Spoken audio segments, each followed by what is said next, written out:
You're watching the Three and You Giant Fans podcast brought to you by Scott, Giant, Mike and Cardone.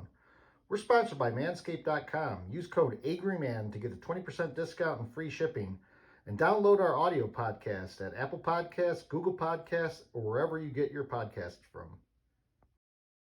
So that was the call of Saquon's 1-yard TD run, and then the stop on Rodgers, the Leonard Marshall type hit on him that caused a fumble and ended the game. And the Giants leave London 4-1, boys, 4-1. Woohoo!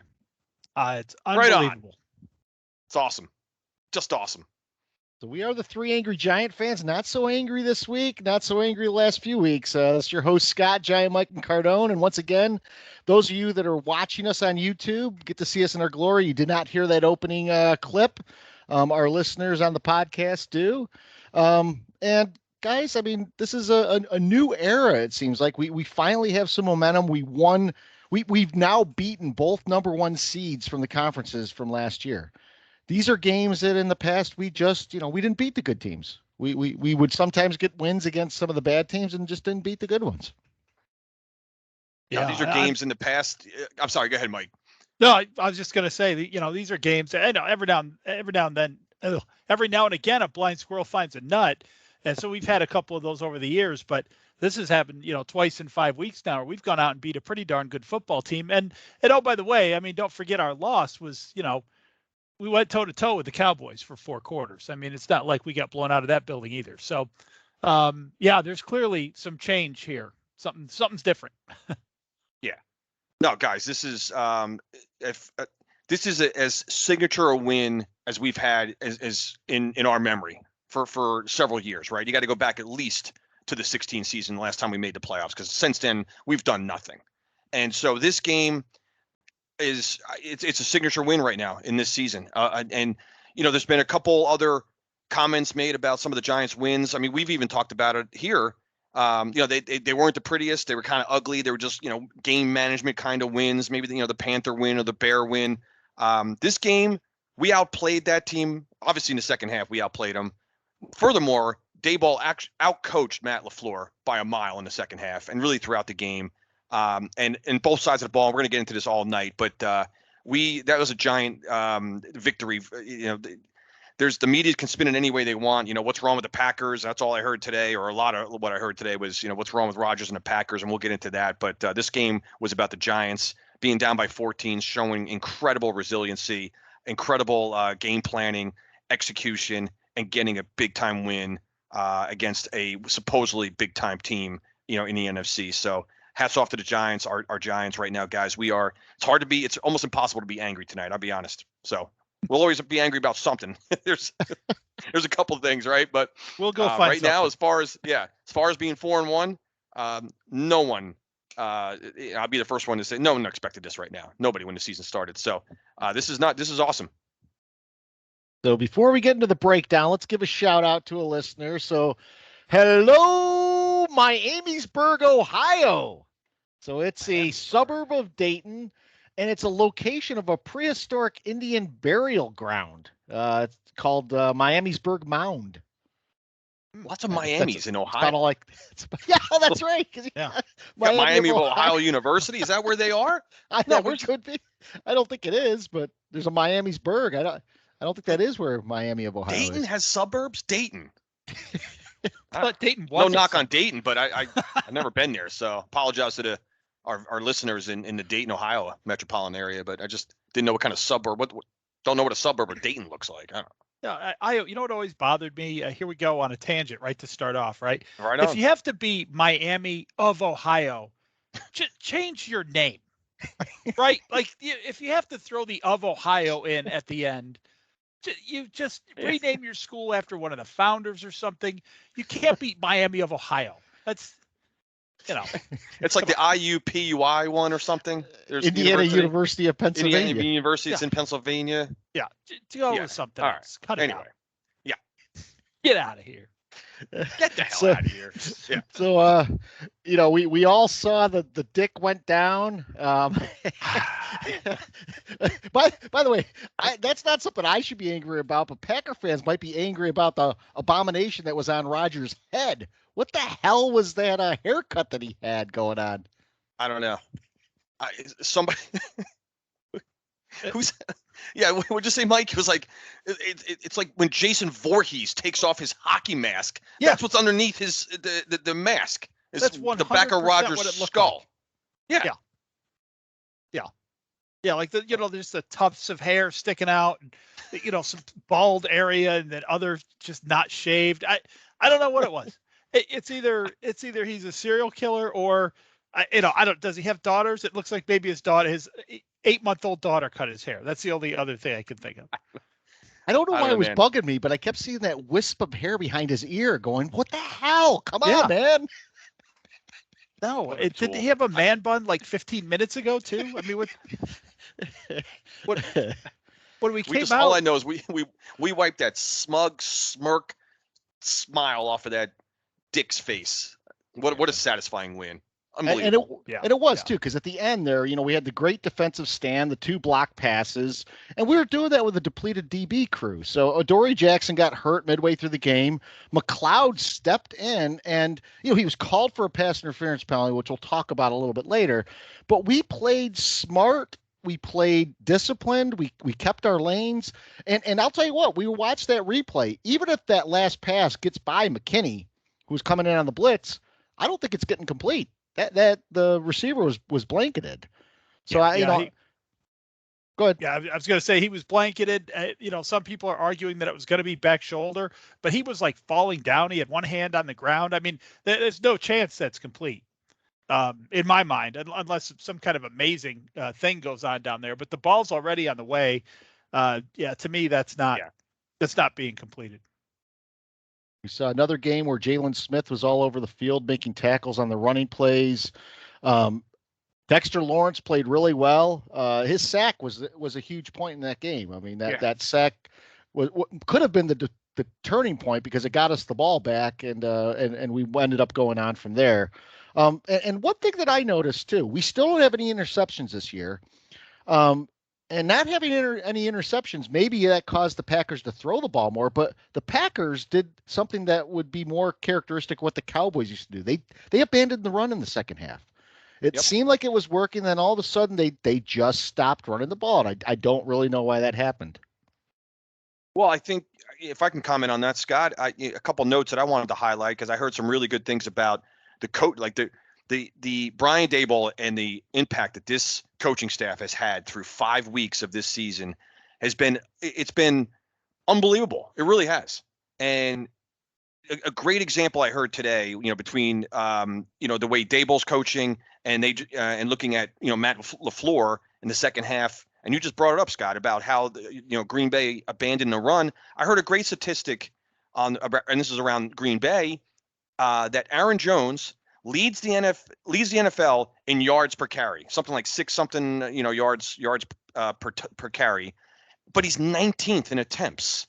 So again, and they compared that to the Giants know where their strength is right now offensively, and that is getting the ball into the hands of Saquon Barkley. So now Daniel Jones is not Aaron Rodgers. We understand that, but is Aaron Rodgers in that offense right now? Because we heard for a week, for a month now this season, that he doesn't have receivers and he doesn't have the people around him. So okay, LaFleur and Rodgers, then why are you still throwing the ball all over the place if you don't have that deep threat anymore? So the Giants are doing the right things in play calling, game planning, and coaching. And a good example here is that maybe Matt LaFleur and Green Bay, they didn't, because after we tied that game at 2020, what did the Green Bay do on the next series? 3 incomplete passes and gave the ball right back to us, which was huge. There was several turning points, but it wasn't even a turning point. We already had a wave of momentum going at that point, and Green Bay just added fuel to our momentum fire by just giving us 3 incomplete passes there and handing the ball right back over. I'm sure the Green Bay defense didn't appreciate that. Yeah, no, absolutely. And there's another point in there too. There's no question they gave up on the run, and I'm not really sure why. It's almost like they were expecting to blow the Giants out, and midway through the third quarter, when they weren't, became their focus. We're going to make a couple big plays here. We're going to put this team to bed, instead of just grinding out a win. They didn't even try to grind out a win. We were doing that at that time. But I think the point is that, and Chris, you just skirted it a little bit there, is, we hear all this stuff about Aaron Rodgers, about how, the shame on the Packers. We've talked about this many times for not putting one last Super Bowl run, giving this guy the tools for one last Super Bowl run. So what do? They try to force it to Rodgers anyway. They try to force the game to Rodgers anyway. Look, shame on the Giants for not giving Daniel Jones tools, but we went out there and ground out a win with what we had, which is exactly your point, Chris. We knew, hey, we just got to. Daniel Jones can't run, and they got 11 in the box, and we'll figure something else out here. We're just going to keep trying, tinkering different things, but we're not going to just say, hey, our strength is Barkley. Let's just jam him up in there, 1,000 times if it's not working. That they got creative, they got crafty. Daniel Jones, statistically not an unbelievable day, but holy cow, if you're watching that game, just guts. I don't know what to say. Is that we mentioned it, watching it together, guys. It was an Eli-esque performance. There's no question about that. But guys, 21. Good. No, I was going to say, just in this era, it's got 21. Go ahead, give us stats. No, I was just going to say 21 to 27, 220 yards, no interceptions, no touchdowns. I mean, to Mike's point, we did go and we pounded the ball. We went to the wildcat formation again, and we did that several times. Creative. One on the touchdown run. Another time we pushed it in down there with Brightwell. So both running touchdowns there at the end. Yeah. No, what I was going to say is, guys, is in this era that we're obsessed with, offensive statistics, in the era of highlight reels and fantasy football and all that bullshit. I think. This particular game, Daniel Jones, was it the most yards he's ever had in his career? He didn't throw a touchdown, all that. I couldn't care less, because what I saw from him, and we talked about it last week, is that this guy's ready to play the best football of his career. And it's almost as if he was listening to us, because that's exactly what happened. The entire offensive game plan. Yes, but Barkley only had 13 carries. So it wasn't like he had 31 last week. So reverse that, and now he only had 13. They were getting, passes down over the middle. They were doing the shallow crossing routes over the middle. We had that big hitter to Slayton. We had a big hitter to Barkley. And guys, what really stood out, and I heard it today, but when I'm looking at the play-by-play and all the possessions, the Giants scored on 5 straight possessions. When Green Bay went up 10-0 in the first quarter, that's when the Giants took over. So the next 5 possessions from that point on, the Giants outscored them 27-10 over, into the from the end of the first quarter to the, into the fourth quarter. That's domination. They dominated them. They dominated the line of scrimmage on both sides of the ball. We got them out of their game plan. And Daniel Jones, the third down conversions, we can talk, want to talk about statistics. I mean, we were hitting on third down conversions. Jones had 2 incredible passes on the, our first touchdown drive.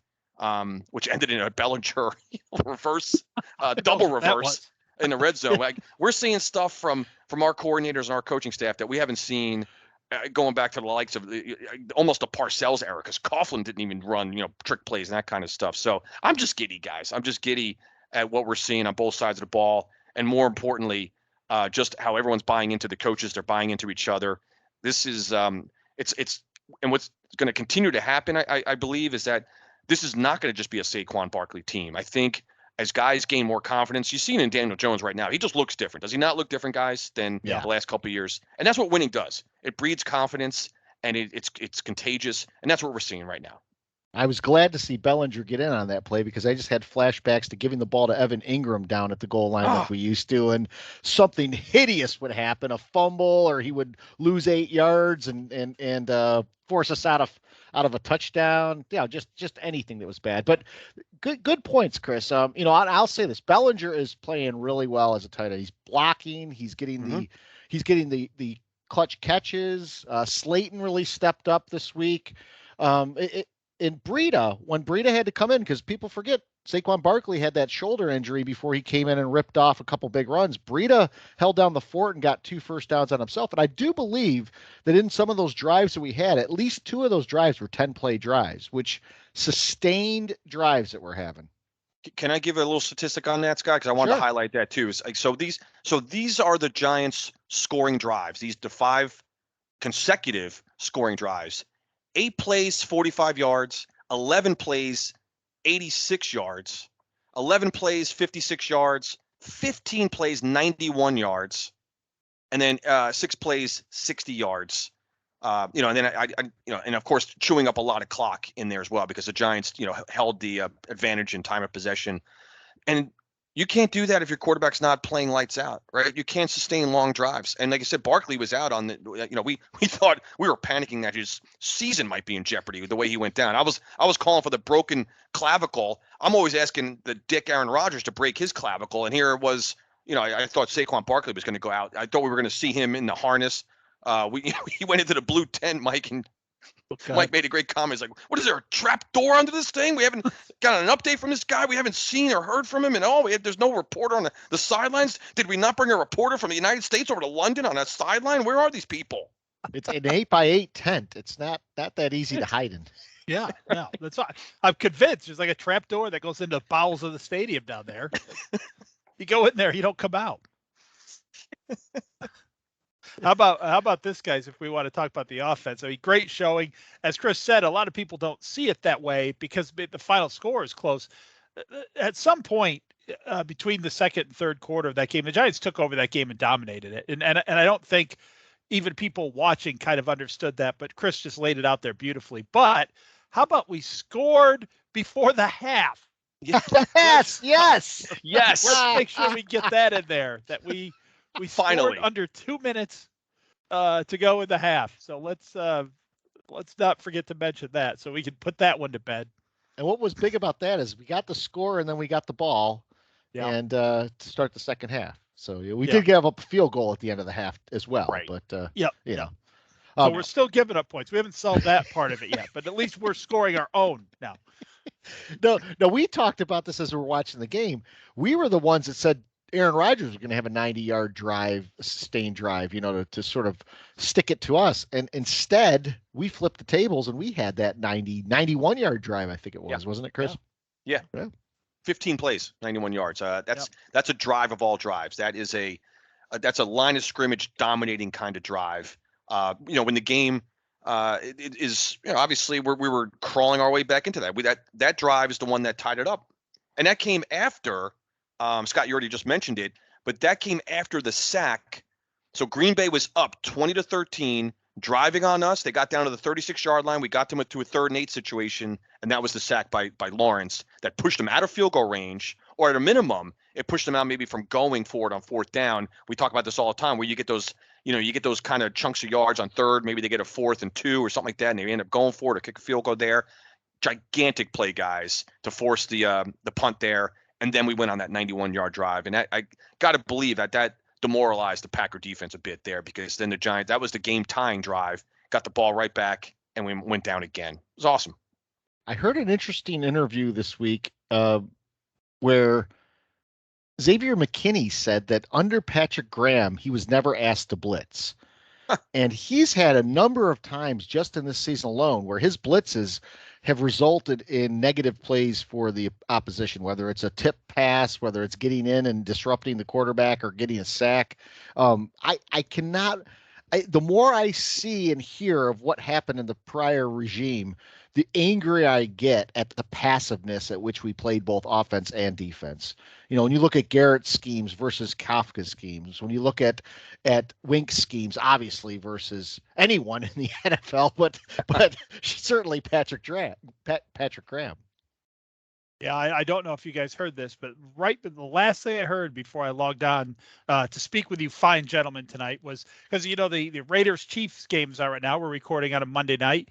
And Patrick Graham is the defensive coordinator of the Raiders, I believe. The Raiders. So like the last thing I heard as I muted the TV here was Troy Aikman saying that Patrick Graham likes to bring the heat. And I just chuckled and hit the mute button. Nothing could be further from the truth. He hates to bring the heat. He likes to bring the umbrella. I thought that was funny. But yeah, obviously, I was a little bit afraid of of Wink. I admit it. I was as the year started because we're blitzing like crazy and weren't getting home. And we're still not getting home. There are too many plays where just everybody gets stoned. But I think the constant pressure yields benefits. Even if individual plays don't look great, just constantly putting the other team on notice that we're coming. You better hold a running back there. We are coming. We don't even care if we're getting there at this point. We're going to start getting there. And when your offense has 4 drives in a row that are 8 plays, 11 plays, 15 plays, guess what starts to happen to the defense? Their defense or their offensive line gets worn down. We're rotating guys in. We're bringing the heat. It wears you down. It wears you out.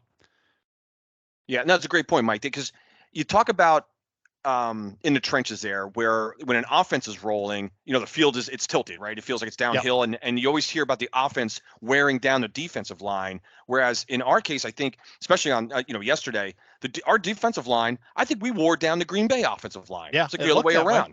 Yeah, you just and we know, and we saw it in the Dallas game. That's the only so far. That's the only game we've lost so far, right? And Wink has been. I don't know the exact percentage, guys. Maybe you have the statistic of our, the percentage of what we're blitzing. I think we're first or second in the league in terms of percentage of plays, right, guys?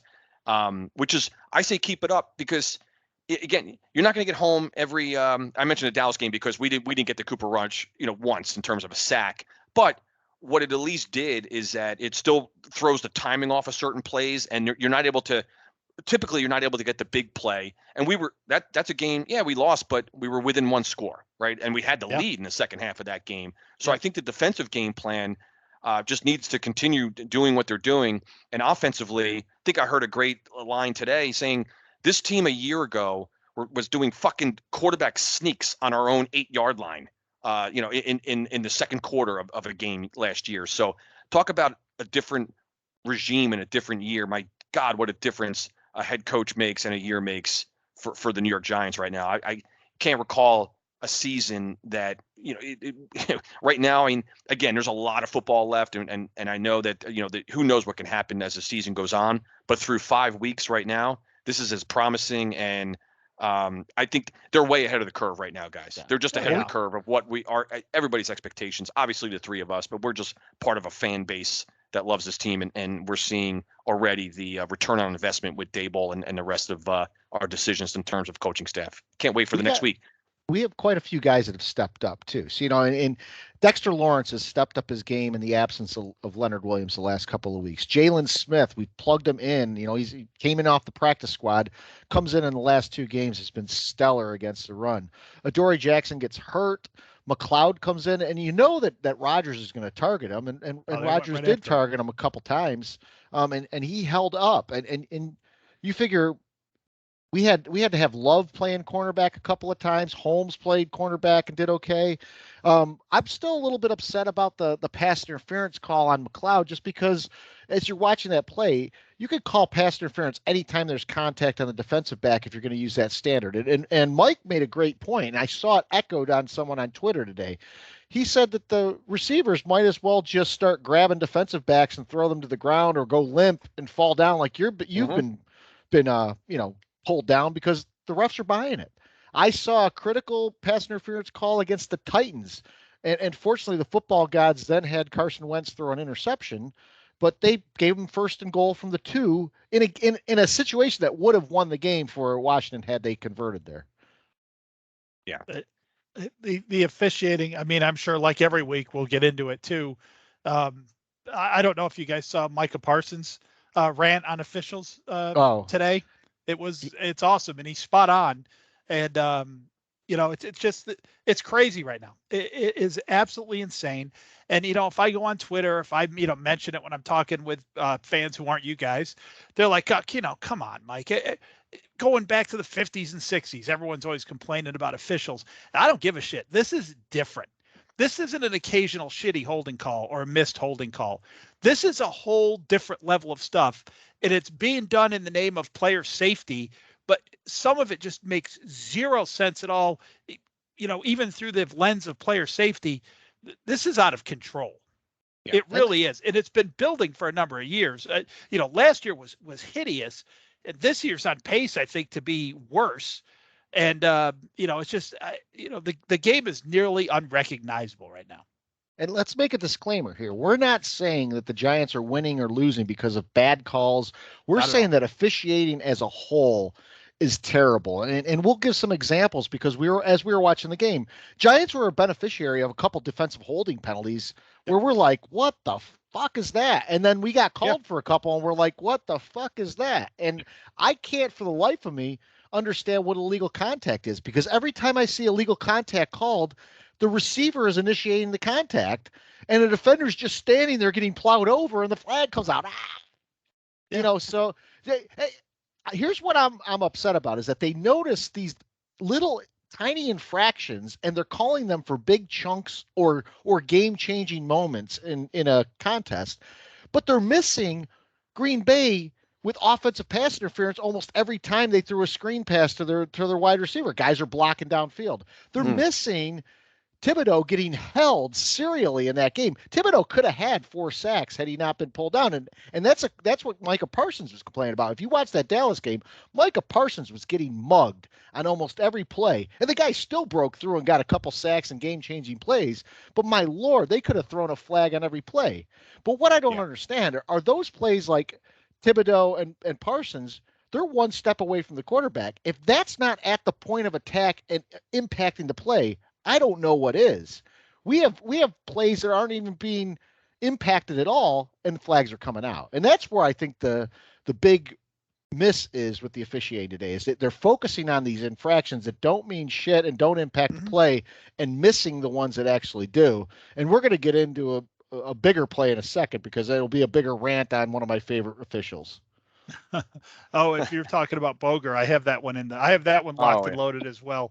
Well, yeah, that's obviously just a matter of, we can all pile on that one for sure. But no, you guys are making great points because the three of us, we watch a lot of football, right? We watch a lot of these games, and I don't just pay attention to what goes on in Giant games. I mean, obviously that's where my heart is as a fan, but I'm an NFL fan, and I like to see games be decided by the fucking players and coaching and execution. I don't want to see games decided with a yellow handkerchief. I don't.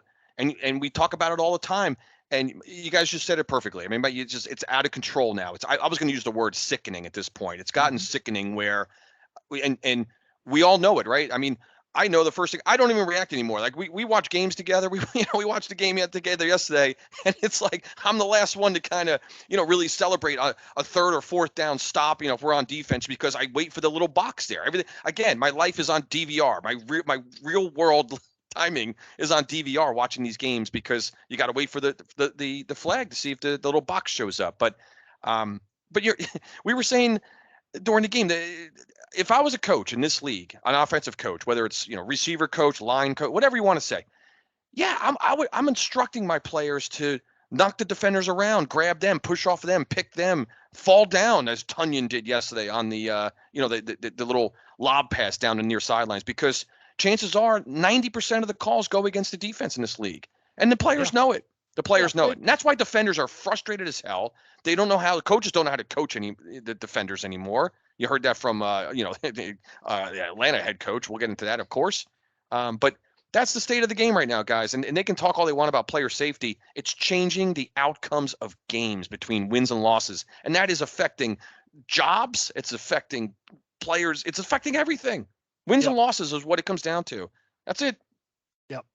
It's affecting the outcomes.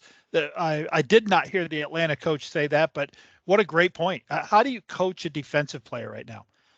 Everything I learned in high school about playing defensive end, I couldn't do now if those are the same rules, textbook tackles, if you finish the tackle, that is not roughing the passer. What we would call finishing the tackle is roughing the passer now. So I don't know. And roughing the passer is sort of the one that started all this a few years ago. When they just started randomly calling these awful roughing the passer calls, that almost seemed like, you just thought this is an overcorrection to something and it's going to go away. It never has. And now they've added in all these other things to basically tip the table to the offense. And it's an insult to fans. It's, what it is? It is the NFL thinks their fans don't appreciate good football, and they just want to see these pinball-like scores. Mm-hmm. And it's an insult to the fans, the real fans like us, who love the tactical part of the game and who love the, a great defensive game as much as a great offensive game. And it's an insult. It's catering to the lowest common denominator of your fan base, and that is fans who don't understand anything except they drool over touchdowns. It's so out of control. We could do the whole podcast on that. Yeah, former players are upset about it. So we'll give a plug out to Big Blue VCR. He's on Twitter. He does the old videos of Giant highlights, and he had a good clip today, and it was showing an interception that Joe Flacco had thrown, and Dave Tollefson actually he commented on it. He goes, what you don't see in that is that I blast Joe Flacco as we were returning the interception. He's like, if I had done that today, I'd probably get a 10-game suspension. So I think he actually said, I think I'd be arrested for the hit I put on Flacco. but this dovetails nicely into what I was going to bring up later, and that's the Jerome Boger call in the Tampa Bay Atlanta game. So an actual just form tackle of a quarterback is now being called roughing the passer. It's not a hit to the knees. It's not a hit to the head. It's simply tackling the guy and finishing a tackle. And Jerome Boger made it even worse in his explanation. He said afterwards, he's like, I saw the continuation of throwing the quarterback to the ground. Mm-hmm. Which is, if anyone who has watched the play, it is absolutely not true that he threw him to the ground. He grabbed him, spun him, and tackled him. And actually, if you watch the play again, Brady, as he's getting up, kicks at the defender. Of course, there's no flag for that, as we would not expect that to happen. Yeah, I don't know what you do if you're Grady Jarrett there. What could he have done differently that wouldn't have drawn a flag? And what's worse is you can't correct this. Once that flag is out there and Jerome Boger does not pick it up, we know Jerome Boger does not pick up flags because that guy loves to throw a fucking flag. Mm-hmm. How he's not reprimanded for this, I don't know. You realize Jerome Boger was given a Super Bowl before? How the fuck does that guy ever work a Super Bowl? No idea. What's the criteria for officiating a Super Bowl? Obviously, that call in that game. Can you guys imagine being a diehard Atlanta Falcon fan and dealing with that? Imagine doing what we're doing right now and having to talk about that call costing. Now, we don't know if Atlanta is going to come down and score a game-winning touchdown. Nobody can know that. But to not be given that opportunity and on that call, again, we talk about this every week. I want, whenever you see a penalty like that, he had better ripped his fucking head off. And then when you see how egregious it was the other way, you can't even, again, as a neutral fan, I don't give a shit about the Atlanta Falcons. I couldn't care less about them. That's not the point. I want to see the correct, I want to see officiating done correctly. And yeah. So to see, what bothers me the most about that, and I've grown to like Tom Brady as a competitor. You can't help but love the guy's, competitiveness, his, longevity, you name it. The guy, he's ferocious in terms of his everything about the guy. I admire as a professional athlete. But what I can't tolerate was when, you're right, Scott, the little things in that particular play. I think the three of us do a really good job at observing and calling out the small things, those hidden highlights, And Brady, what I noticed is that Brady was the first one, like to raise his knee to Jared for some reason. He was all pissed off, getting all while he's on the ground. He's on his back like a cockroach who can't flip back over to save himself. And Jared, quickly, he didn't stand over him. He didn't taunt him. He made a tackle and quickly went off the field to go celebrate with his coaches and teammates. Yep. I don't even know when that flag came out, by the way. I don't really see it get thrown. You just see him celebrating, and then all of a sudden you see, Smith holding his head, going, what the fuck are you calling? But were you guys aware that there was also this sidebar conversation that Brady had while he was barking with Boger and the other officials there? Somehow this is allowed. Where's the official? When the officials, or when they huddle together and players come over, and there's always one there that's kind of the gatekeeper, with the stiff arm and that. Not only that, they fucking bring Brady into the inner circle, Tom, what do you think? Do you want to What do you think there? Should we go? All right, we'll call the it's roughing, right? Well, guys, we talked about this with the Packer game. Remember, Rodgers was still lobbying for a face mask 3 series later, and he's actually talking to the ref with his hand on the ref's shoulder, and the ref's giving a demonstration of what was really happening. Yeah. And Mark Sanchez wanted so badly for there to be a face mask, and he even had said, "Well, there's no smoking gun there," but he wanted it so badly to be a face mask, so he could say, Giants got away with one there. Yeah, Sanchez that wasn't his best game. I've come to like him as an announcer, and I don't know if he enjoyed the London nightlife a little too much or something. I don't know. He was not sharp. He had a lot of layers on. The funny thing with Sanchez is, that one, he's like, well, maybe they're making the face guarding call here, and Sanchez, like, face guarding wasn't a thing when you were still playing, when you were still in the league. That wasn't a thing. Face guarding. Like, what the hell? I think he was too hot. We made the comment. He had a sport coat on. He had a full sweater underneath. We thought it might be a sweater vest. No, full sweater. And then he had the dress shirt and the tie. Yeah. I had to have been steaming. Just in case anyone thinks we only go on tangents here during the podcast. No, right in the middle of the game, we got into a 15-minute discussion about Sanchez's sweater vest, which then turned out to be a full sweater. A full vest. But guys, maybe the NFL, and they'll never do this probably, but this is where I kind of like the college game a little bit, or like the targeting rule. They go and look at video replay. They'll throw the flag for targeting, right? But then they look at all those calls, and then, hey, you know what? Turns out the defender hit him with his shoulder. There's no penalty for targeting. Why can't the NFL adopt that? Why can't a 15-yard penalty, automatic first down? That is that's the most major penalty there is in all of the NFL. Automatic first down, 15 yards. How about going to the replay and just looking at it and say, hey, you know what?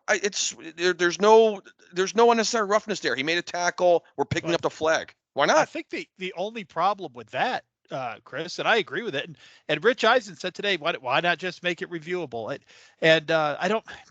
My problem with it is that Boger said today, same situation, same thing, I'd throw that flag again. So I don't even know if it's Boger's fault. Like he does not think, he thought that was roughing the passer. And he's like, by the way the rules told to me, that's roughing the passer. He was like adamant about it. Like he's going to throw it again. The rules they've put in, guys, we are protecting the quarterback. We are, because that's why you see guys when they go, and it's almost even anywhere on the field for that matter, especially you see it on kick and punt returns where guys, how many times you see a guy running down the field and he puts his arms out like sideways to show the ref, like, I'm not, I'm not going at his head. I'm not grabbing him. I'm not holding him. So the defenders have already recognized that we've taken the steps and the measures to protect the quarterback. How much more? When does it stop? Yeah. At what point? You can't hit him in the head. You can't hit him low. The Brady rule. Brady has fucking, like, between the tuck rule, don't hit the quarterback in the knee rule, and everything. Now this one, something's going to probably come out of this tackle. Tom Brady has changed the entire rule book of the National Football League and the quarterback position and how you can bring this guy to the ground. Yep. I've said it before. We've said it on this podcast that I know where this ends, and hopefully it's not my lifetime. Quarterbacks are going to be wearing flags. Yep. That's where this goes. If you're a quarterback, it's like you're a goalie in soccer. You have a different color jersey on than the rest of the team, and you've got flags on your hips, and that is where that's where this ends. And the only way that's going to change is if you have, a penalty like this called in an NFC championship game, and then for a year they'll act like they're going to do something about it, and then go back to the way it's been, just like the pass interference that the Saints had. Fuck it. We'll just, you know what? We're just going to make that reviewable for 1 year, and then everyone will forget about it. We'll move on. Never mind that we cost a franchise millions of dollars, probably. But no, that's fine. Don't worry about it. We'll make it reviewable. By the way, reviewable pass interference was the stupidest thing that ever happened, but apparently it made people stop wringing their hands. So it's ridiculous. We got screwed on it a couple times. I remember a game against New England, an obvious pass interference wasn't called. We threw the challenge flag. They came back and said, there's no pass interference on the Well, play. the day they put rules in like that, I look ahead at the schedule. Which Giant game is that rule going to be used to fuck us in? On that's coming. All right, so I think we beat that to a pulp. We did, right? I hate to take away from a win like that, but God, it makes me angry. Well, but it is something. I agree with you guys. It's lessening the enjoyment of watching the games because there are teams I'll go in and I'll be rooting against, and all of a sudden they get fucked by a call, and I'm like, you know what? I want to see these guys win because I want to see them overcome this terrible gaffe that's happened. And a lot of times it's a call that shouldn't be made. It's a call that has no impact and shouldn't be made, and you should never give another team a huge advantage with a penalty unless that penalty is blatant and obvious. And that's the part that the NFL is missing. And the people, this will be my last word on it. I'm sorry, Scott, but the people who we've heard for years, people make the claims, well, they don't decide games. Yes, they do. That is a complete misnomer. Yes, they do. Or they'll say, well, on the drive that happened, nothing, after they punted, the other team didn't score after that anyway, so it doesn't matter.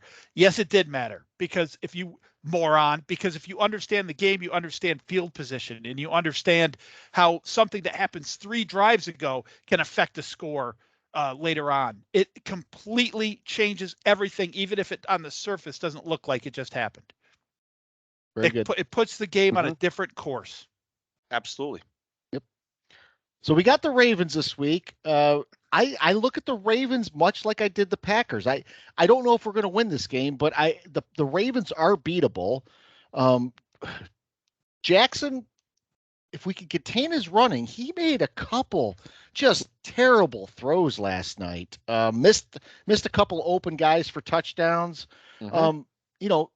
We have the factor here of Wink in it being a revenge game. He's going back to the team that he used to be at.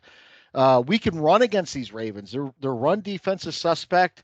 And we have to continue to play mistake-free football. So, again, no turnovers against the Packers.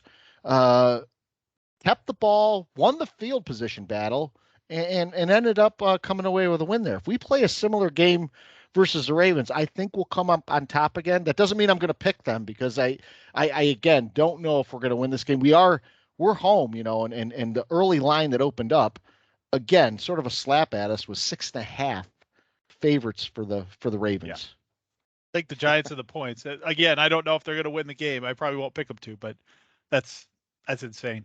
I made a lot of money last week. I don't like betting on the Giants, but getting 8 points to the Packers on a neutral field. Actually, I think when I locked in, it was 9. Can we talk about the neutral field thing? Because that didn't feel like a neutral field to me. That's I've watched games in Green Bay. They ain't that loud. Yeah, we were joking at one point that this place was louder than Lambeau Field. Although they probably didn't even know what the heck they were. And I love when the Giants had the ball, they just were booing the whole time instead of it just sounded like blatant like boos. Yeah. And I was thinking are they trying to replicate or mimic, I guess, just like the disrupting the offense there, which I don't think it really worked, obviously, but boo! I'm just having that's usually what you do after a bad call or something out of the norm there. But anyway, they just broke it out for just screaming boo for 60 minutes. So, Chris, what are your thoughts on the Ravens game? Yeah, this is a strange game, right? I think I kind of alluded to this last week. I didn't want to get ahead as we were breaking down the Packer game, but in a very strange way, when I was looking when we found out our opponents last year, this game was the one that bothered me the most on the schedule. And you think Cardone, it's AFC game. It's sort of why would this game bother you the most of all the the rest of the schedule? Because I'm so obsessed at the end of the season with knowing that we're going to play those teams that finish in the in whatever place. This we were a last place team. Somehow Baltimore Ravens, this is the year where we get the extra home game, albeit, but we were playing the AFC North this year, whatever team finished in the same place. And if you guys remember, most people probably wouldn't remember, but the AFC North, which the Bengals ended up winning the division, I think, they were all bunched up. They were all about they were all in that 9-8, 8-9 kind of jammed up in the middle of the division there. And I remember somehow the Ravens, who were a really good team last year and have been for a while, somehow lost 5 or 6 games at the end of the season to fall to last place. And I was thinking, holy shit, we're going to play the Ravens. Who would you rather play right now? The Steelers, who the Eagles get, by the way, or the Browns, or the Ravens right now. And Bengals, they're probably a tough team too. But so I know I haven't even answered your question yet, Scott, but I was just kind of pissed off that we even have to play the Ravens, because I'd much rather be playing somebody else in the AFC North right now than the Baltimore Ravens. But you guys just, kind of hit on a couple things. The one thing I like about and feel confident about the Giants right now is that they're playing competitive football, and they are as confident as any team should be in the league. So nobody scares me right now. Baltimore Ravens don't scare me. Lamar Jackson, to your point, Scott, I was watching that game last night against Cincinnati, and he was making errant throws all over the place. He could have had a couple long touchdowns. And is he going to, have a game like that again where he's going to be throwing the ball around all over the joint? I think we can contain him to a degree in the passing game.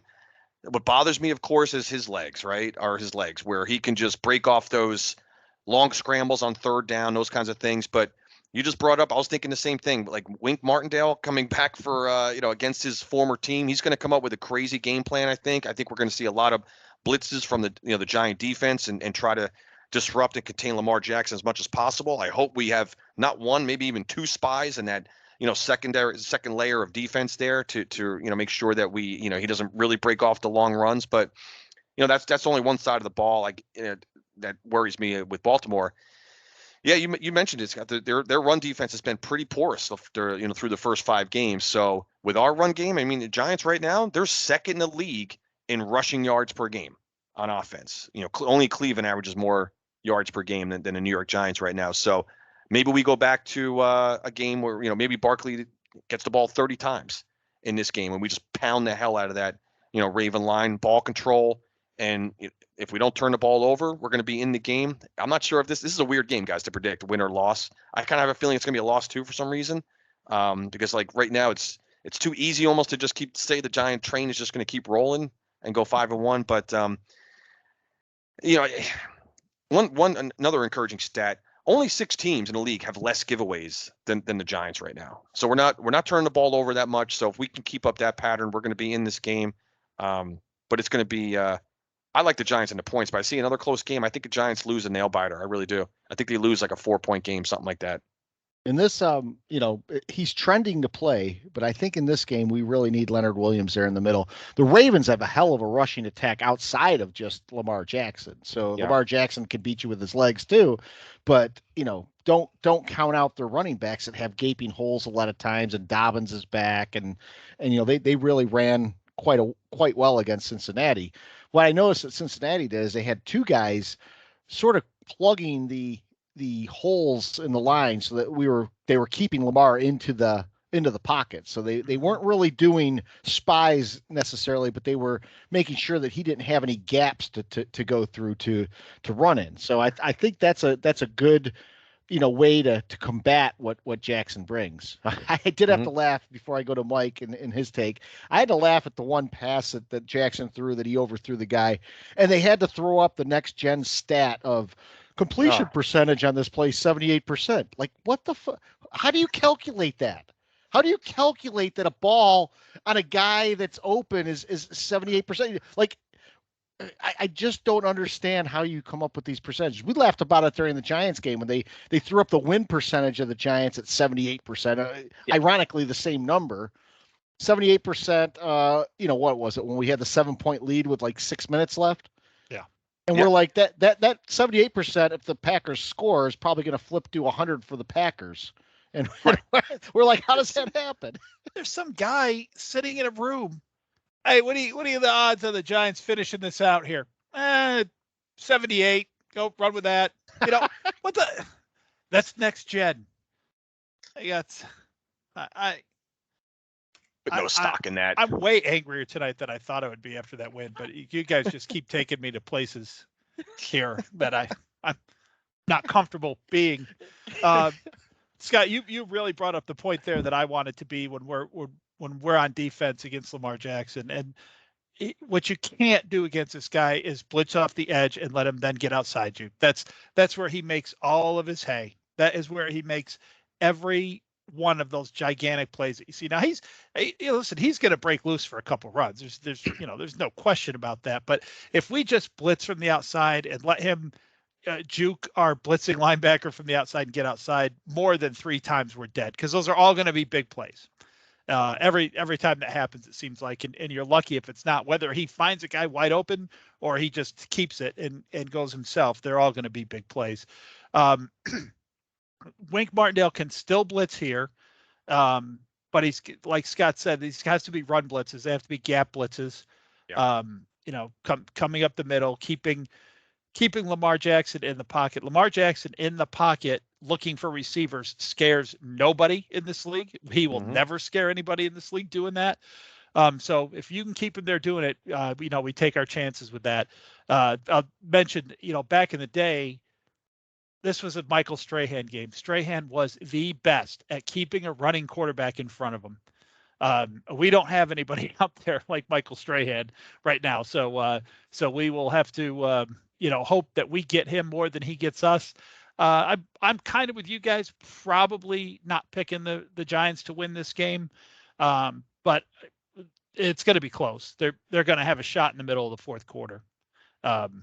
So far, the difference between this year and last year is when the Giants have the win on the racket, they have pulled off the win more times than not. So actually 4 times out of 5. So, there's a couple games last year, even as hideous as we were, where we had the win on the racket and let it go.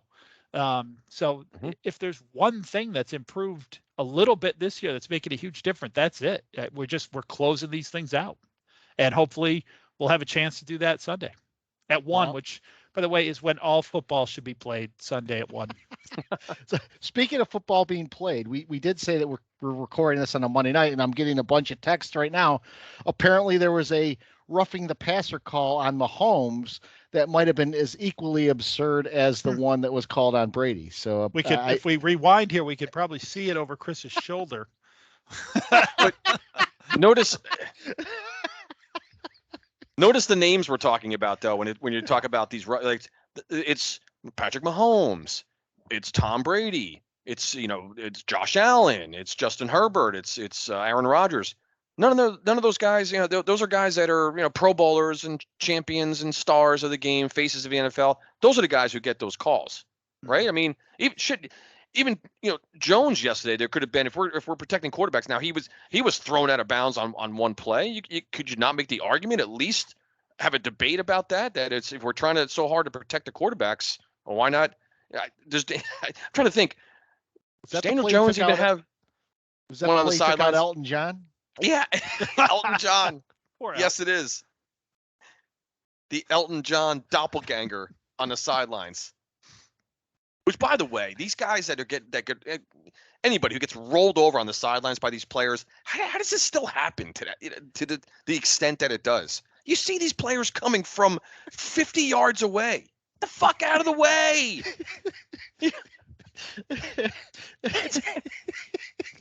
I can understand, like, the cameraman and the sound boom guy, because they're standing there statically. Again, but there's just a random dude on the sideline, like, is just getting plowed over. Like, dude, are you on your phone? What are you doing? I don't know. Again, it's like the steamroller scene in Austin Powers, where the guy's like, no, and get out of the way, and Austin Powers, and he's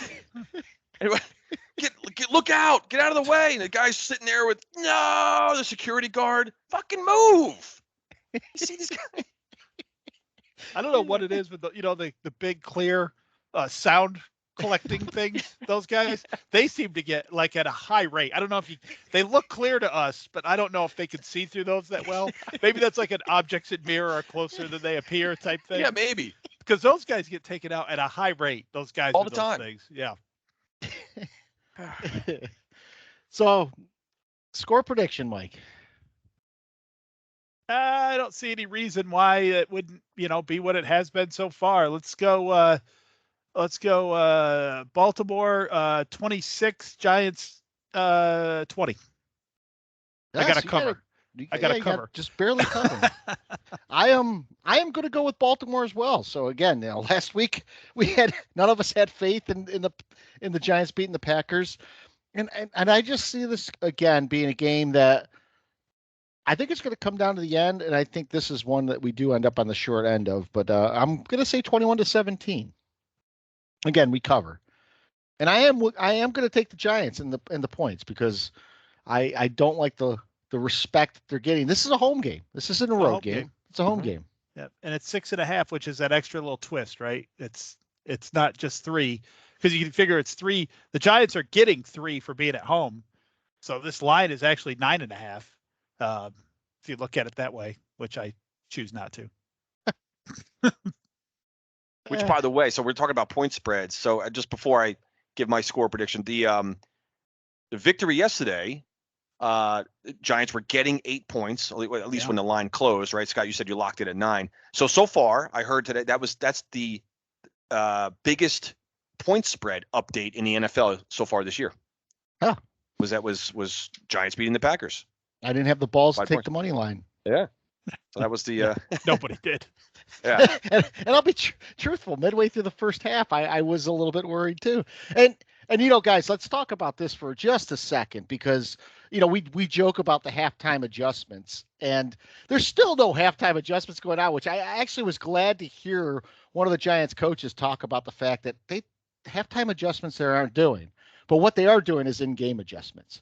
And that's the point, is there's a lot of adjusting that's going on in a game by a coordinator. They're seeing tendencies, they're reacting to it. Fans like to think that we go in at halftime and there's a closed session where these guys are like war gaming everything, and they're sitting down and going, this is what we're gonna do, let's go out. Everyone goes, they're breaking through the door to get out the second half, yelling, nerds. Yeah. It takes a week to put a game plan in, but some fans think you could go put a completely different one in 15 minutes at halftime. One thing I saw that Dable mentioned is that in the first half they didn't run Jones as much on the RPOs. Second half he started doing some designed scrambles and design runs. He didn't do a lot of RPOs. They really, if they were going to do a run like that, a run option, they brought the Wildcat in. A couple small adjustments too on the defensive side. So they started bringing more heat. Thibodeau started almost getting to the quarterback more. Again, like we mentioned before, he was being held, I thought, but again, I had to laugh because I did see so many tweets this week saying the halftime adjustments again. The Giants are just masterful at it, and I loved hearing Dable say, no, it's not halftime adjustments. We're doing in-game adjustments, which is basically what staffs do. You know what it looks like they're doing to me, and there's been a couple other coaches over the years who I've admired doing this, and one of them, ironically, we're playing this week, Harbaugh. It's almost like the Rocky thing, right, where he has them come out and fight left-handed for three quarters of the fight, and then but it's a plan. They always had that plan, and if you watch what the Giants do, it seems like in all these games they've made a late game tweak that has paid dividends. And if you watch Thibodeau snaps in this game, he came primarily from the right most of the game, and then at the fourth quarter they had him coming from the left a lot. And I think it's just little things like that you do it after halftime because you don't want to give the coaches time to sit down and talk about it. You kind of do it on the fly. Maybe you get 2 series before they even realize what's happening. So that's what I think is happening. That's what I hope is happening, because I've admired coaches over the years who sort of do that switcheroo, after the third quarter or deep into the third quarter of a game. And it always seems like a good tactical switch to me. Yeah.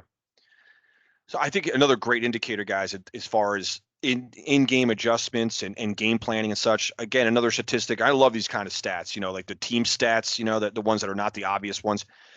The Giants have a plus 31 point differential in the second half so far through the first 5 games. And that is, I believe that I heard that was 3rd in the league right now. So again, that was the comeback against Tennessee. Obviously, yesterday.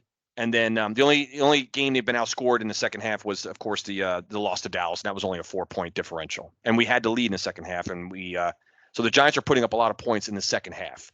Now, good news, bad news. You don't want to be falling behind in all these games, obviously, But I think the good news is, and you talk about this a lot in pick a sport, right? Is that the Giants can be down by a score, maybe even 2 scores, and we've known for many years. You get down by 2 scores, see game over. Whereas now, and one thing yesterday down by 14 to an Aaron Rodgers and a Green Bay Packer team that is, pretty formidable opponent. And we didn't, we just hung in there, resilient. But I think even the three of us guys, we were despondent a little bit, but I never felt out of that game. I never felt that we couldn't come back in that game. And that's what is, again, a huge difference between, what we're seeing with Dable and his coaching staff. So the second half, whatever they're doing right now in the second half is working because they're making all the right calls as the game goes on. We went from being down in that game to looking up and saying, oh my God, we got a 7-point lead with 9 minutes left or whatever. Yeah.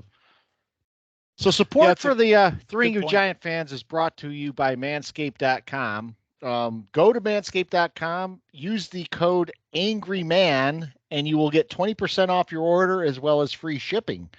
So support Manscaped. We've said great things about their products in the past pods, and we will continue to say good things about them. But go to manscaped.com, 20% off, and use the code AngryMan. So sorry to cut you off, Mike. Go ahead. No, that's okay. We got to get the sponsor in it, Mitch. It's funny. We're the Three Angry Giants fans, and our code for Manscaped is Angry Man. And between the Giants winning and our lives changing from this Manscaped product, I don't know that we're that angry really anymore at 4-1 with nicely shorn private areas. It's just there's nothing prickly. There's nothing to get angry about, really. We've turned it on the refs, which is fine. Everyone hates the refs, right? So we can turn it on them. But yeah, take our advice. Like we tell you every week, take our advice, do it. You'll thank us. You'll love Manscaped. Lifetime customer guaranteed. You'll notice right away as soon as you open the box if you've ever tried other shaving or manscaping products, that just the difference in quality is off the charts. It's a whole different thing. I've had things over the years that, you get for Christmas or whatever, and they've always been a little chintzy, a little cheap. And I didn't expect that from Manscaped because I've admired their commercials and the stuff online that I've seen over the years. So I thought we were getting something pretty good, but I was blown away by the obvious high quality of all the pieces in the kit. By the way, I think we will keep the name the same. I don't want to get to the point where it's like, what was it, 3 non-blondes, the group? I don't want to be 3 non-angry Giant fans. We're just going to be the Angry Giant fans. We'll be angry about something. Oh, there's always going to be something. Well, we'll be angry about Justin Fields or something. Oh. But I think you could be angry and comfortable at the same time, right? It's possible. Exactly. So, heck yeah. Yeah. And speaking of comfort, I was just I had my anti-chafing boxer briefs on. Guys, I had them on Saturday. We saw the banner on Sunday. Right. I was wearing these things like all weekend. I didn't want to take them off. I'm not kidding. That's how comfortable these boxer briefs are. I didn't want to take them off. I was actually sad that I had to throw them in the washing machine finally after wearing them all weekend. I love these things. They were that comfortable. Yeah. Let's give a shout out to Mike and Bonnie for hosting, because we had mini chicken waffles, we had mimosas, we had Bloody Marys, we had a full spread, and I'll tell you what, it made getting up for a 9:30 game tolerable. Of course, we won. Good. Had we not won, we also had champagne there at the end, which was going to be used for mimosas, that we used to celebrate the win. So that was good too. Yeah, it was appropriate. That's one of the benefits. Yeah, absolutely. No, thank you guys. It was fun to do, and hope we get another chance to do something like that. It was awesome. Yeah, Mike, thanks to hosting. That was fantastic spread you and Bonnie had yesterday. So much appreciated. We took full advantage of that, and couldn't thank you enough. That was awesome. So to get the win on top of that, garlic pretzels. Oh, the pretzels were awesome. Oh, those things are amazing. I love pretzels. These pretzels are making me thirsty. So, pet peeves this week. Anyone? I'm going to let Mike start on that one. We kind of covered a little bit of what I was going to talk about, but Mike, go ahead. Yeah. It's the only thing I'm really mad about this week. And of course, we've only had a short time. I usually spend some time in the week to come up with one, but it really is just this officiating, and it's. I'll keep this short because we've already ranted on it, but I can even go to the college game getting worse. I was watching my team, Michigan, this weekend, and, we had the bully ref where, The tight end goes down for a ball, and it looked like he caught it. And there's one official kind of running in and wanting to mark the ball. And the bully ref comes in, man. He comes charging down the line, and he is like getting low to the ground and slapping the ground. I saw that ball hit the ground, slap it, slap. And the other ref's like, well, hey, well, fine, okay, incomplete. So they all go incomplete. And then, of course, it's college. So like Chris said, we rightfully don't have to waste timeouts to get something right. Mm-hmm. So, they want to look at it in New York, whatever. So they go look at it. Not even close. Ball not even close to hitting the ground. So why is the bully ref adamant? He can't be adamant. He can't saw what he's saying he saw. It's impossible for him to be that adamant. I mean, the other guy, he's coming in immediately doing the catch, and he just got run over by the other ref. The other ref's like, no, it's, I don't get it. I don't get anything about officiating right now. It's the defensive. I like that the Michigan-Indiana game was great because the announcers it got so absurd. The announcers were calling out the crew for being flag happy, for being basically, it's what they say. They said they're struggling right now. Yeah, the one guy said these guys are having a rough day. They're struggling out there right now. And they're probably going to get in huge trouble for that. As soon as I heard the guy say it, I cringed. I'm like, what are you doing? Like, do you not want your job? And I mentioned it's not really just officials. They're just the most important. I feel like right now we're in a world where the players, the people announcing the game, they don't know the rules. I talked about Sanchez, going on a 3-minute rant about, well, maybe he's calling face guarding there. When face guarding hasn't been a rule for 15 years. I mentioned this week that I saw the guy mic'd up. Oh, it was Blake Bortles. I saw mic'd up. And he's getting rushed around by a defender, and he throws the ball away. And the defender starts screaming, grounding. And Bortles says on the mic'd up that he says, it's past the line of scrimmage. Know the rules. And it just rang with me when I heard Bortles say that. I'm like, everyone needs to know the rules. We're playing a game here that hasn't changed all that much in like 100 years. The last big change of this game was a forward pass. The only thing that changes right now is how officials weaponize the fucking rules.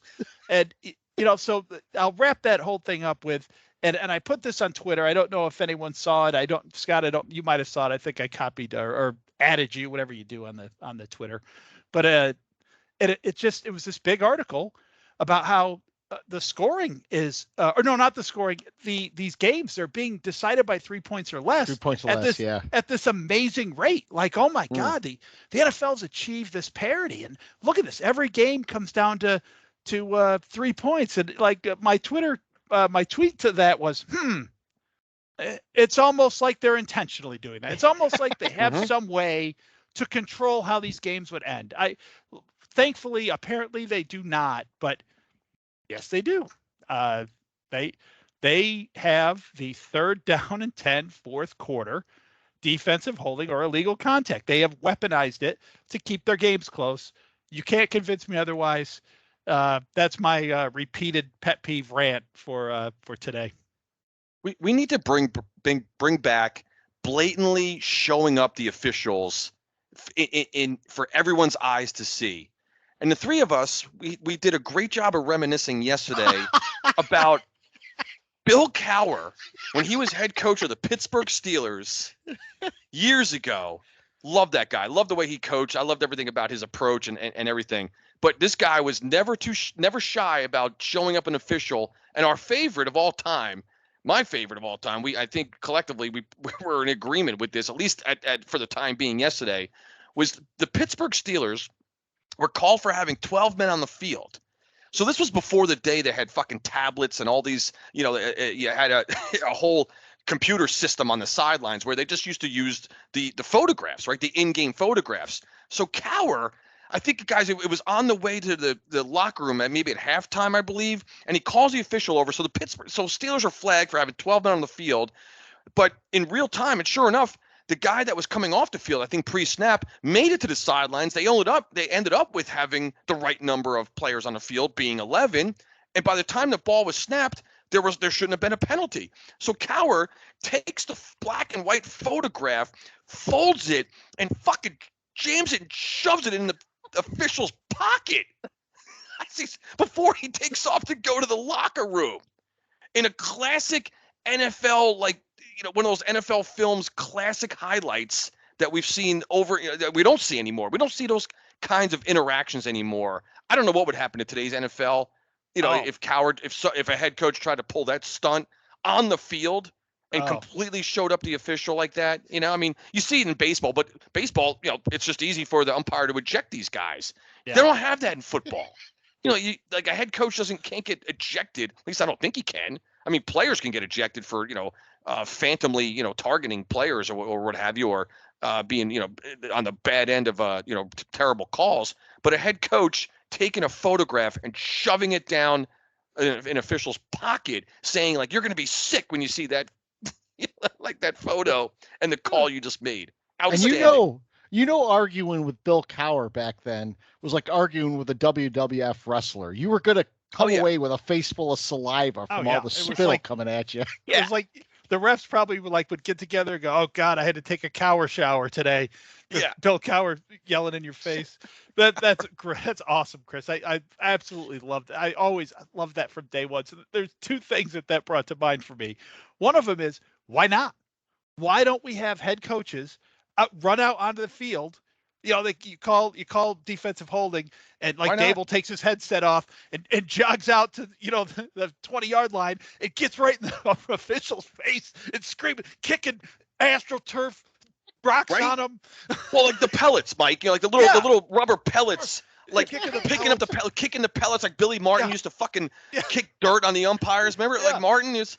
And I love how the umpire would just stand there and let his black pumas or whatever they had, they trotted out there, just get covered with the infield dirt that Billy Martin is kicking on the guy. And you can't take a base out, but can you imagine taking the first down marker, just throwing it out on the field? Get one of the pylons. On the field. Like Earl Weaver, Pinella used to, just run over to first base and like launch it. I'm not, baseball's supposed to be a much more dignified game, but they allow that. In football, they don't. I don't know. No one's ever tried it. I'd love, you remember like Lasorda? He would always have like something with the pockets in the middle, and he'd put his hands in his pockets and he'd jog out there. I the announcers would love that. They're like, okay, well, here we go. Dable's out on the field now. It's like just reading the guy that Ryan. Can you imagine bringing that into the NFL scene? Yeah.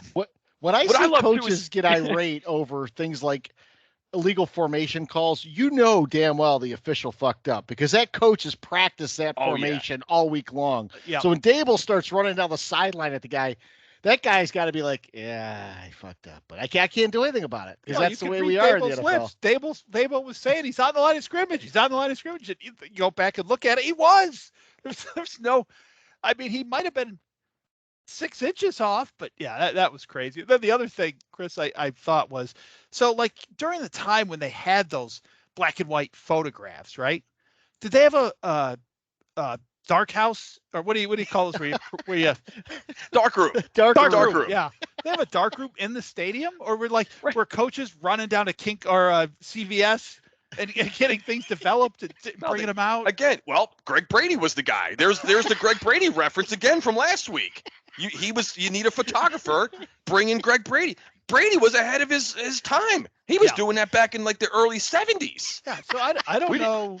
Like in the 70s and 80s, apparently the NFL had some technology we didn't have. For our young fans, we used to take a picture and we couldn't see it for like 4 weeks. Right? Wait until. Or Mike taking a fucking Polaroid and like sitting there and like you're waving it like in the air to kind of you'd have to like burn a timeout and wait for the photograph to like come in. Play clock's rolling down. You got to burn a timeout. Run out there and show the Polaroid to the ref. Yeah, I don't know where that comes from. Chalk that up to things I don't understand with the bullpen phones. Why they don't have iPhones to call the bullpen right now. These are things I do not get. Like technology is either way ahead or way behind in sports. Yeah. They're not. Well, they call the bullpen with like that phone that was in your mom's kitchen, hanging on the Yes. wall. They still use Like the that Napoleon Dynamite one with the 82-foot cord. Let's go to the call to the bullpen, sponsored by AT&T in 1985. The worst thing about that is there's a guy in the bullpen that actually has to sit by the phone. He can't be like, geez, I can't have it in my pocket. Right. He's got to sit by the phone. Be so convenient to just have the. I tell you, a good Saturday Night Live skit is like, the bullpen coach is like, I don't know, he's in the bathroom or something like that, or he's not there at the moment, and like there's a fucking answering machine like beep, please leave your message after the sound of the beep beep. Hey Zanarovich, can you get Johnson up? We need a left-hander right now. What's like? Call me back. If you need a right-hander, press 1 now. Remember George's answering machine? Yeah, that was on today. Dun, dun, dun, dun, dun, dun, believe it or not, hero. George isn't at home. Please leave a message at the beep. So Matt Rule got fired today, coach of the Panthers, and I have seen it expressed in numerous places. The wording this way: the Matt Rule experiment has come to an end. How is this an experiment? They hired a head coach just like any other coach. Why is this a Matt Rule experiment? What exactly are they carrying out in a laboratory of David Tepper? Yeah, when you're doing experiments, normally you don't set it up at the beginning to be for 7 years. An experiment kind of like, well, yeah, we'll give this a shot. We'll just see, we'll mix this together and we'll see what's going to come up. It's not, hey, I'm going to just do this for the next 7 years and I'm going to give this guy $80 million to do it. That's a commitment. There's a huge difference. The Panthers' commitment to Matt Rule ended today, and they're going to be paying for it for a long time, Bobby Bonilla style. And I know a lot of Giant fans that were like, we got out, we're too cheap to get Matt Rule. Mm-hmm. Yeah. That would have been a disaster. He coached 38 games, and won 11 of them. Well, so what? Yeah, to your experiment, 30. That's the equivalent. That's over 2 seasons. How much more of a sample size do you need? I'll tell you this. I used to argue with people because there were a subsegment of actual Giant fans, and I got the air quotes going for my video. People can see it, but there were segment of Giant fans that were saying when we had Daniel Jones playing and the Redskins at the time had Dwayne Haskins playing, they're like, the Redskins made the good move. They got rid of Haskins quickly. They were able to move on and get their quarterback. Mm-hmm. Really? That's good, because the Redskins still don't have a quarterback. They don't have Haskins, obviously, RIP, but the Giants have Daniel Jones, who is all of a sudden starting to blossom a little bit. So how is this possibly a good thing for the Redskins when you waste a first-round pick on someone who doesn't pan out? That's what I think about, like when people are talking about Judge and Rule. People are like, well, Rule at least lasted an extra year than Judge. Is that really a good thing right now? It lasted. I mean, we moved and we got our coach. Yeah. First of all, I will always look fondly upon the Joe Judge years, because without them, we would not have Brian Daboll today. So, they, in hindsight, it's like they always say, even when things are the darkest, things happen for a reason, right? Even when we think it's rock bottom, hey, let's say, because the story is that the Panthers made Rule this ridiculous offer that, of course, he could not turn down. But the story is, and I had heard this repeated more than once, was that Rule put them on hold, called the Giants, and said, this is the offer I just got made from Carolina. Is that even in the realm of possibility? And the Giants said, good luck in Carolina, Matt. And yeah. And he desperately wanted the Giants job, is the way that story goes. So, had we, to Scott's point, and these other idiot fans, had we won the Matt Rule sweepstakes, we'd be firing Matt Rule today, and Brian Daboll would be coaching another football team. So, just like when we lost the Chase Young sweepstakes. Yeah, by beating the Redskins. We lose all the sweepstakes. They always kind of works out in our favor.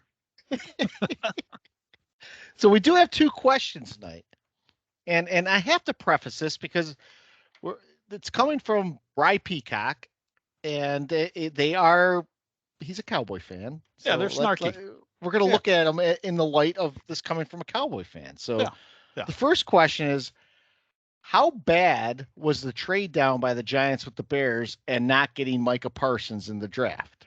Do you want me to take that? You can start. Yeah. Go ahead. I'll say this. We got a wide receiver out of that who's still a work in progress, question mark. But we also got the ability to, no matter how you look at it, draft both. That getting that one pick from the Bears gave us the ability to have Thibodeau and Neal on this team, because we couldn't have had them both without that pick. So Micah Parsons, he's amazing. He's a game changer. He's awesome. But without that draft and without Evan Neal or without Thibodeau, we still have to fill those holes. Could we use a stud linebacker who gets penetration on 90% of snaps? Every team could use that. But I kind of said coming on the air, look, you can do that with any player in the NFL. Are the 80s Cowboys, were they pissed off because they passed on Mark Bavaro? Yeah, sure. Why not? They could have used a tight end, right? There's 100 other teams that passed on Micah Parsons, or not 100, obviously. there's about what, 11, something like that passed on Micah Parsons and got nothing for passing on Micah Parsons. So I would rather be the Giants, who passed on Micah Parsons but traded back and got 3 good players out of that deal, than one of the other teams who just didn't think the guy can play. Yeah, I don't think about it at all, to be honest. Really, we drafted what we needed, at that pick. So and right now we have the same record as Dallas last time I checked. I know we lost to them, but so right now we're winning with who's with the people we have on our roster. So we needed, if Daniel Jones has been running for his life, for still the first several weeks. If we didn't have Evan Neal, he may be running for his life even more. So it's Micah Parsons is a great player. It's panning out, but I like our draft strategy. I like the players we selected, and I don't look at it that way. That's just me. I'm not one of those fans who does a coulda, shoulda, woulda, with trading and moving, draft picks, really, in terms of like the selection. I think it's worked out in our favor, I think. So you can do that all day. Yeah, of course you can. It's too easy to second guess, after it's all said and done, when players pan out versus when they don't. I don't give it that much thought at all, or that much stock, so I'm happy with our draft picks, and we got some young players, obviously, that are still developing. So we don't know what kind of player Evan Neal's going to be, and so on. He could be a 10-time Pro Bowler. We don't know. So it's I'm fine with our pick right now. What if we drafted the guy who stones Micah Parsons for the next 10 years? Is that a good? Well, that's the thing too. I mean, if we have 2 bookend tackles that come out of this, where we already have Thomas and then we have Neal, then I will take that over a pass rusher any day, especially if Thibodeau pans out. I will also say this too, and that's, we weren't going to take Micah Parsons. We were going to take Devonta Smith. So the argument there is probably moot anyway. I mean, we had chosen that we weren't going to take Micah Parsons. There were some character concerns, and he was off the draft board reportedly. Whether those were warranted or not, probably not, from what we've seen. He is an impact player. He is a difference maker. I would love to have him, but I'll be pretty happy if Neal and Thomas are our bookend tackles, because that's what you really want. You really want that offensive line stability. Yeah. And listen, Micah Parsons still may end up getting raided in a hotel room with 25 pounds of coke and 3 hookers. A la Michael Irvin. Yes. And when that happened to LT, that was back in the day before it got publicized. You could sweep it under the rug. You can't do that today. Yeah, LT. So, all right, the second question. I was set up. Set up like a motherfucker. So the second question is, you have one game you need to win. Who coaches it? McAdoo, Judge, or Ray Handley? Holy crap. Handley's out. Who are we playing? Does that matter? Yeah. That doesn't matter. My attitude is look, if we needed one game to win, we're not getting there with any of those 3. So I would probably take McAdoo just because he made the playoffs. I was just thinking that, Scott. Yeah. That's the only possible answer there. McAdoo is the only answer. But knowing McAdoo, shit, he might bench our starting quarterback for a fucking scrub backup. So in that game. So I don't know. He might show up to the press conference in a finely tuned suit with his hair coiffed back, and then not even care if the players are on a boat in Miami or something like that. You know. So kudos to that question though, because you know why? I was just hearing those three names, and I just got a notch angrier. So well done. Yeah. There's no right answer to that. I mean, that's one of those. If there's D, like on an exam, that's the none of the above, right? Yeah. A but not C, B but not A. You know, that's none of the above. None. It's sort of like if you're a Cowboy fan, who do you want coaching your game? Dave Campo, Mike Campo, Dave Campo, Wade Phillips. Or Mike McCarthy. Wade Phillips was the guy that looked like the Michelin Man in that huge jacket that he always had on. I forgot all about Dave Campo. What a name! Oh my God. Yeah.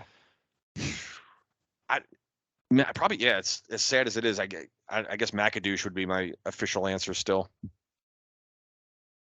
That's terrible. Can we play it without a coach? Yeah. So, Mike, you're not going to like this one. So, but it was posed on Twitter. Right. Yankee predictions for the postseason. Oh, so I don't hate the Yankees. Yeah, I got a lot of flack about the comments you made about Judge. People are not happy about that. No, but I like Judge. People were not happy about your take. They thought your take was bullshit. My take was accurate, so those people can stuff it. Oh. Here's my prediction on the Yankees. We're going to beat the Guardians in 4. When's the series start? Starts tomorrow night. Tomorrow. Yeah. I like the Yanks to beat them. I think it goes 5, Scott. I think you think it goes. Yeah. I think the Yankees grind it out. I think it's going to be a low-scoring series because we know the Yankees it's home run or nothing a lot of times, which makes me nervous about this Yankee team. I used to be worried when we played the Indians, but against the Guardians, I'm not too concerned. Everything changed. Yeah, it's like the Redskins scared me. The Commanders, they're not. Yeah, I'm not worried about the Commanders. I like the Yanks in the winner take all Game 5. I like the Yankees in 5. No idea what I'm talking about right now. Mike wants desperately to root for the Pirates. I'm glad you guys answered first because I might have said Yankees in 6. That's how much I know what's going on. I'm glad you would have had a hand in your fan card or sports fan card if you did that. I haven't watched the baseball playoffs in like 2 decades. You guys got anything else? So we are coming to you on a Monday night. Next week we'll probably be back to our regular schedule on Wednesdays. Not really sure. We might have stuff that comes up. You never know. But hit us up. We got a couple questions coming through Twitter this time at @angry_3. So give us a follow on Twitter. Check us out on YouTube. We do have the video podcast that's live right now. And of course, download us at Buzzsprout, Google Podcasts, Apple Podcasts, wherever you get your favorite podcasts from. And hopefully we're coming back next week and we're talking about 5-1. You never really know with this team. It's been a wild ride so far. I hope it continues to be a wild ride. Yeah. I'll tell you what I do. I mean, win, lose, or draw this game. Then got at Jacksonville, at Seattle, home against Houston, home against Detroit. Yeah. But you're going to like this. I saw the expected win percentages. The only one that has us above 50% is the game against Houston. I mean, are you shitting me? We can't get above 50% win percentage against Seattle? I saw that too, Scott.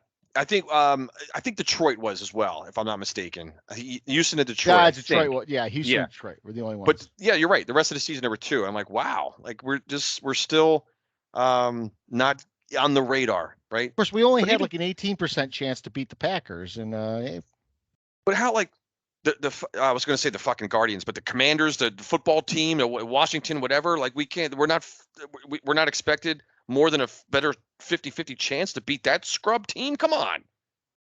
Right? Yeah. No, Who's doing those analytics? Again, who's doing the guy? That's a guy in a room. Here's a Giant schedule. Guy in a room. What do you think? What do you think their chances are to win these games? More analytics. Analytics. I know that was my pet peeve last week. I was going to kind of, just pile on with those a little bit again. But I heard a great quote real quick. He said, this is my final thought of the week here, guys. Trent Dilfer, who's a pretty good analyst. I think he has his own pod or something like that. I think he's on CBS Sports on something. I just caught a 2-minute thing that they were talking about, again, all these coaches going for it on fourth and fourth and short all over the field, right? You don't know what's going on. No one fucking kicks field goals anymore. Nobody punts anymore. No one. It's gotten out of control. The officiating's out of control, but now also these coaching analytics are out of control. So he was talking about the particular the Clippers, AKA the Chargers, right? The Los Angeles Chargers. LAC. Yeah, the LAC. I refer to them as the Clippers. So the Clippers had a 4th and 2 on their own 48 with a 2-point lead. With a minute left to go, and they go for it. Cleveland stops them. They turn the ball over, and luckily they won the game for the Chargers. That's I immediately flipped and wanted them to lose. I couldn't care who won that game, but only because the field goal kicker missed. Yeah, exactly. They ended up missing a 54-yard field goal to win it. So poor Cleveland. The fans lose another heartbreaker there. But Dilfer today was talking about these coaches now. They're more interested in winning the press conference, the post-game press conference, than they are actually winning the game. What a comment. I thought that was awesome. I'm like, he's right.